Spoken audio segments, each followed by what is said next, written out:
Riboua denafik migo igula palga. Un rond, donc par contre un carré qui est gravé à l'intérieur d'un cercle, donc le contraire, pas un rond gravé dans un carré, mais un carré gravé dans un cercle, palga. Donc le chétar du carré, il est plus petit que le chétar du rond. De combien? De la moitié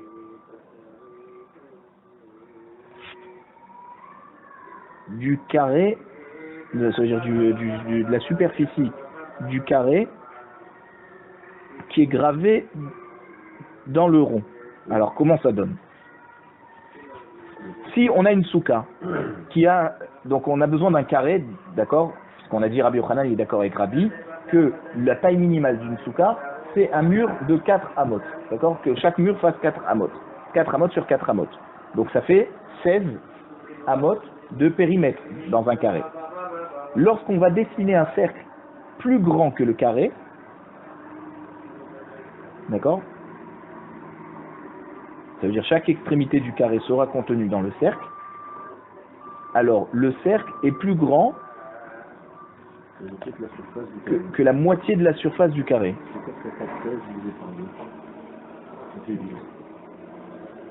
D'accord, vous voyez ce carré, d'accord, lorsque on dessine un cercle autour, d'accord, si on rajoute tous les morceaux, d'accord, qu'on a, quand on a un carré et qu'on dessine un cercle plus grand, alors tout ce qui est rajouté, ça va te faire combien de hamot?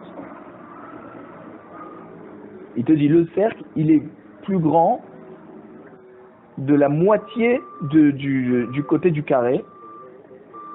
Ça veut dire, imaginez, un cercle de 24 hamot, ça veut dire 16 hamot, on avait dit, c'est le périmètre du carré, puisque le carré fait 4 hamot. Donc son périmètre, c'est 16 hamot. Et donc, tu rajoutes encore 8 hamot, qui est la moitié du périmètre du carré, et tu arrives à 24 hamot. La Gemara elle repousse ça, et elle dit Vélohi, c'est pas juste. Deha kachazina delo avec ulehai. Parce que nous, on a vu qu'un cercle qui est plus grand qu'un carré, de 4 amot sur 4 amot, il n'est pas aussi grand que 24 amot. Puisqu'il arrive à 16 amot et 4 cinquièmes. On est loin des 24. Donc c'est pour ça que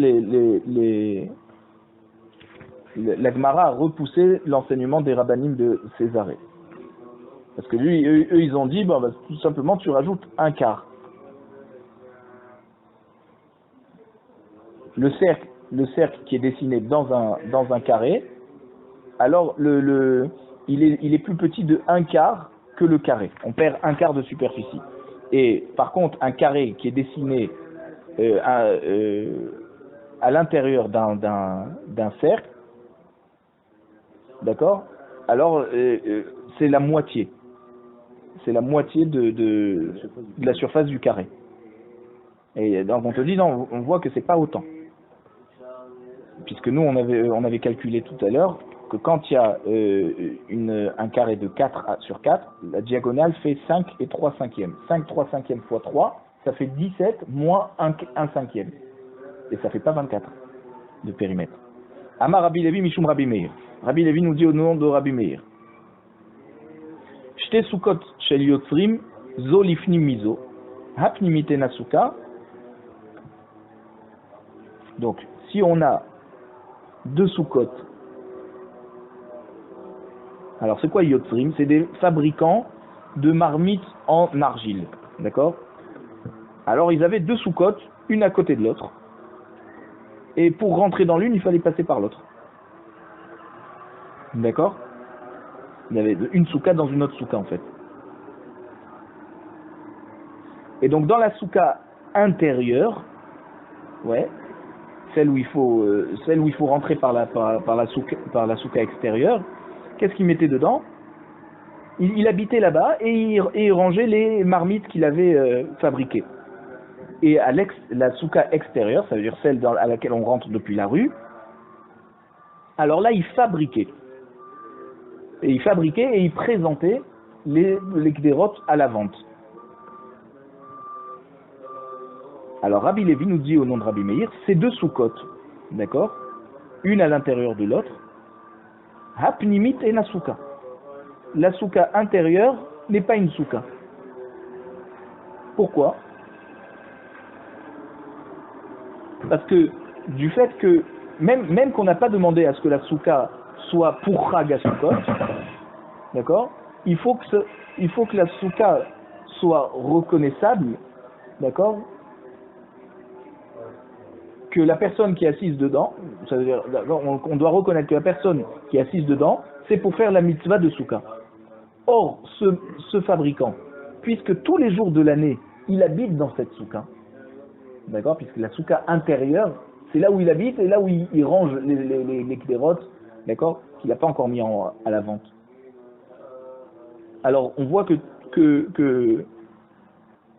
toute son utilisation de cette souka intérieure, c'est pour y vivre toute l'année. Alors, il n'y a pas de heker. On ne reconnaît pas que lorsqu'il est assis dans cette souka intérieure, c'est pour faire la mitzvah de souka. Donc, si c'est pas une souka, alors il est chayav de mettre la mezouza là-bas.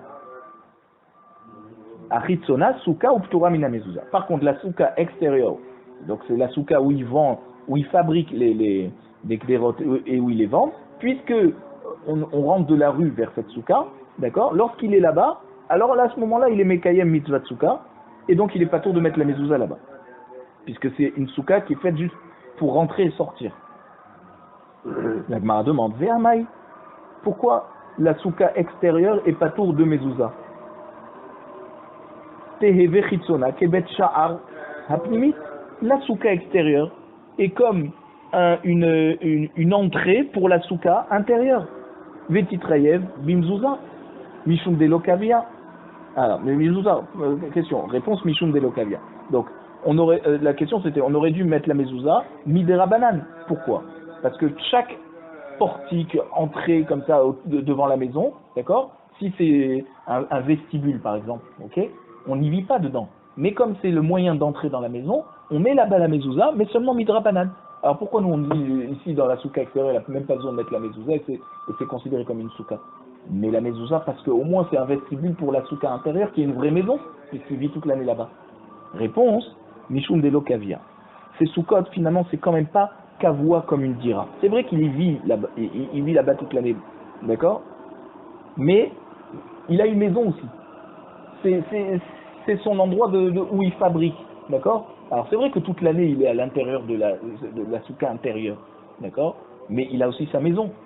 Alors c'est pas parce qu'il a mis un lit là-bas pour se reposer un petit peu qu'on va considérer qu'il y vit vraiment. Alors effectivement il faut mettre une mezouza parce que la majorité de l'année il est là-bas, mais ne va pas jusqu'à me dire que même la souka extérieure qui fait office de vestibule pour la souka intérieure, on va devoir mettre une mezouza midra banane parce que finalement il n'y vit pas vraiment là-dedans. C'est pas une maison kavua. Ok? Tanou Rabbanan. Rabbanan nous enseigne. Alors, Ganavar. Ganavar, c'est le siman des Rachetevot que la Braïta va parler. Le Gimel, c'est Soukat Goïm. D'accord? Une souka que des Goïm ont fait pour se protéger du soleil. Ok? Moi, je veux y rentrer pendant Soukot. Ouais? Soukat Nashim. Ou alors une souka, le Nun là, c'est Soukat Nashim. Donc c'est aussi une souka que les femmes ont fait pour se protéger du soleil en été. Soukat Behema, une souka pour protéger les animaux. Et ça c'est le bet. Et le Chaf, c'est Soukat Koutim. Souka que des Koutim, d'accord? Des Koutim c'est des Goïm que le roi de Achour a fait venir d'un endroit qui s'appelait Kouta et il les a installés dans la ville, dans la région du Shomron. D'accord? Donc c'est comme Soukat Goïm, bon, Soukat Koutim. Alors quelle est la différence avec les Goïm? C'est que ces Koutim, ils se sont Midgayer, d'accord, ils se sont convertis parce qu'ils avaient peur des lions qui étaient dans la région là-bas. Et ils avaient besoin de la protection des Bnei Israël. Donc ils ont dit, allez, on se convertit comme ça on fait partie de votre peuple et vous nous protégez. Mais pas réellement parce qu'ils voulaient faire partie du clan d'Israël. Alors il y a une marloquette à Tanaïm dans Masechet Kiddushin. Est-ce que vraiment leur conversion était sérieuse? Au début en tout cas, et après ils ont commencé à abandonner. Ou pas du tout, que c'était donc des guerriers arayot, ça veut dire qu'ils se sont juste convertis parce qu'ils avaient peur des lions, mais que leur conversion n'était pas sérieuse. Bon, ça c'est les coutumes. Maintenant, souka mikol makom. Alors une souka,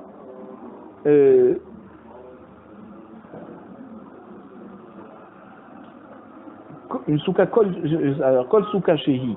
Donc même si elle est plus petite que ces autres soukas des goïm, d'accord, des behemoth, des nashim, elle est kshera. Donc une souka normale qui est plus d'accord, qui n'a pas été faite pour ces gens en particulier, mais qui est plus petite. Tout ça, tous ces cas de soukas qu'on a vus là, c'est kasher. Même si c'est des soukot qui n'ont pas été construits pour la fête, puisque c'est toute planète qui vit là-bas, se protège du soleil, d'accord.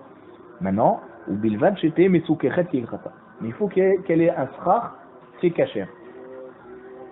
Maïke ilcheta, c'est quoi un srar kasher?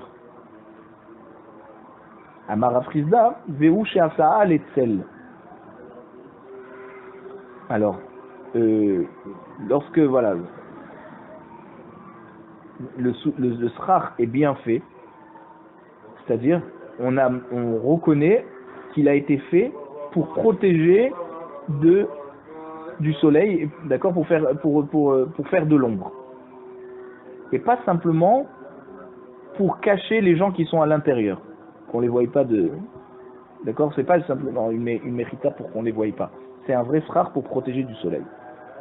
Donc si c'est un srar qui a vraiment été fait pour protéger du soleil, alors ces soukottes elles sont cachées. La Gemara demande, souka mikol makom leatou yemai. D'accord, tu m'as donné 4 cas de souka et après tu me rajoutes un 5e cas qui te dit souka mikol makom. C'est pour inclure quoi comme cas de figure? Leatou ye soukat rak vache. C'est pour inclure une souka rak vache. C'est aussi des rachetés votes. Des tanoura bananes. Soukat rak vache. C'est quoi soukat rak vache? Soukat ro'im. Donc une souka qui sert pour les bergers. D'accord? Bien sûr, c'est pour les protéger aussi du soleil, puisqu'ils sont tout le temps dans les champs. Alors on va voir. Soukat kayatim. Une souka qui a été faite pour les gardiens des ktsiot. Ktsiot, c'est quoi? C'est les figues, quand on les cueillait, d'accord? On les mettait par terre, d'accord, sur un grand terrain, pour les sécher, d'accord? Et il y avait des gardiens qui surveillaient qu'on ne venait pas prendre ces figues. Soukat bourganine, la souka pour les bourganines. Bourganine, on avait vu ça dans Shabbat et aussi dans Hérovin. Bourganine, c'est une souka pour les gardiens de la ville. D'accord? Souka chomre perot, une souka des gardiens des fruits. D'accord? Donc vous avez un verger, vous avez une petite souka pour les gardiens. Souka mikol makom kshera. Et aussi une souka quelconque, d'accord, qui n'a pas été fait spécifiquement pour ces 4 gardiens. Elle est kshera. À condition que le srar aussi a été bien fait. La Gemara demande, maïke ilcheta, qu'est-ce que c'est le srar qui a été fait kilchata? Comme la halacha, amara prizda veu sheasa aletzel. D'accord, c'est un srar qui a été fait pour protéger du soleil, d'accord, et pas simplement pour cacher les gens qui sont à l'intérieur, qu'on ne les voie pas de l'extérieur. Alors Adma te dit souka mikol makom leatou yemai, et une souka, on a dit encore dans cette braïta, à la fin on termine encore par un cas de souka mikol makom, une souka quelconque. C'est pour inclure quoi? Adma te dit leatou ye souka ganava, c'est pour inclure la souka des goïm, nashim, behema, koutim.